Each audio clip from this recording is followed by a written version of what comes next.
प्रिय विद्यार्थियों, जैव प्रक्रम आपको नाम से ही स्पष्ट हो रहा है कि जीवों के अंदर होने वाली ऐसी प्रक्रियाएं जो सभी सजीवों के लिए आवश्यक होती है।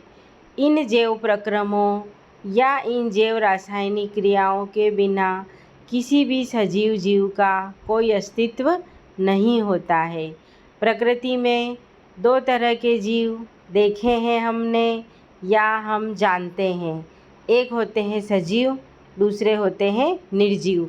सजीवों के अंदर ये सभी जैव प्रक्रम सुचारू रूप से संपन्न होते हैं, जबकि निर्जीवों के अंदर इनमें से एक भी प्रकार की क्रियाएं संपन्न नहीं होती है। आइए इस वीडियो के माध्यम से हम उन जैव प्रक्रमों के बारे में संक्षिप्त जानकारी प्राप्त करते हैं। सबसे पहले हमें परिभाषा और प्रक्रमों के नाम याद होना चाहिए। पृथ्वी पर अपने जीवन को बनाए रखने के लिए सभी जीवधारियों में गति, प्रचलन, पोषण, श्वसन, उत्सर्जन, तंत्रिकी नियमन, हार्मोनल परिवहन, समन्वय, प्रजनन आदि क्रियाएं निरंतर रूप से होती रहती है। इन सभी प्रक्रमों को जैव प्रक्रम कहा जाता है।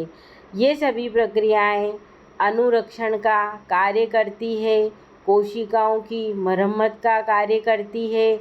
इसके लिए सजीवों को ऊर्जा की आवश्यकता होती है। यह ऊर्जा सभी जीवों को भोजन से प्राप्त होती है और भोजन का शरीर के अंदर जाना पोषण कहलाता है। ये सबसे पहला प्रक्रम होता है। यहाँ फिलहाल हम ऊर्जा की करेंसी की बात करते हैं कि जैव संसार में ऊर्जा का जो स्रोत होता है वो एटीपी माना गया है और सभी को एटीपी का फुल फॉर्म याद होना चाहिए। ATP adenosine triphosphate. अब ये जो जैव प्रक्रम है ये दो सूक्ष्म क्रियाओं के अंतर्गत होते हैं। इन क्रियाओं को कहा जाता है अपचय अभिक्रियाएं और दूसरी होती है उपचय अभिक्रियाएं। ये अपचय और उपचय दोनों अभिक्रियाएं एक साथ उपापचय अभिक्रियाएं कहलाती है। देखिए, अपचय ये वे रासायनिक क्रियाएं होती है जिनमें जटिल पदार्थों का सरल पदार्थों के अंदर विघटन होता है, अर्थात विघटनात्मक क्रियाएं जो होती है वो अपचय क्रियाएं होती है। इनमें किसी पदार्थ का सरल पदार्थ के अंदर विघटन होता है। इस क्रिया में ऊष्मा बाहर निकलती है।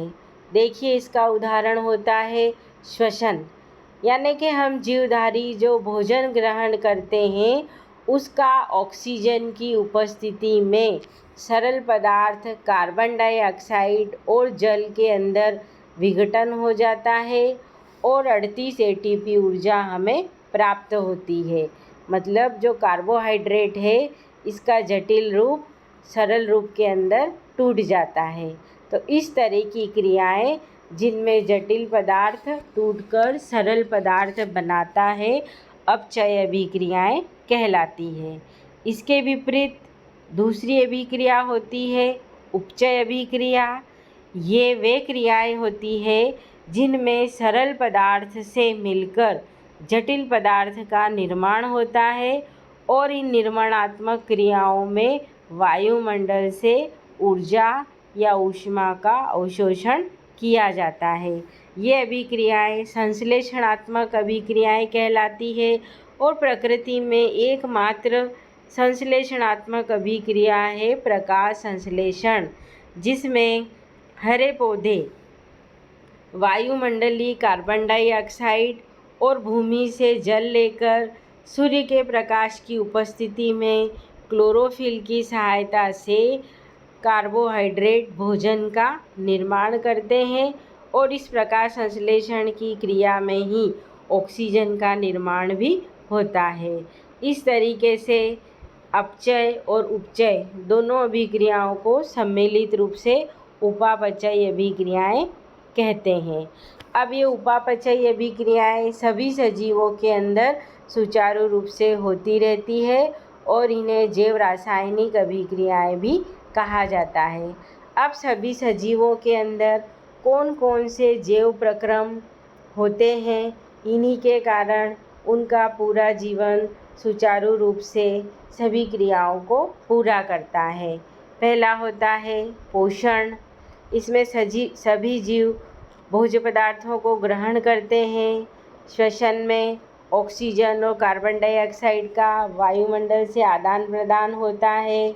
परिसंचरण में ग्रहण की गई ऑक्सीजन शरीर की प्रत्येक कोशिका तक पहुंचाई जाती है। अगला उत्सर्जन।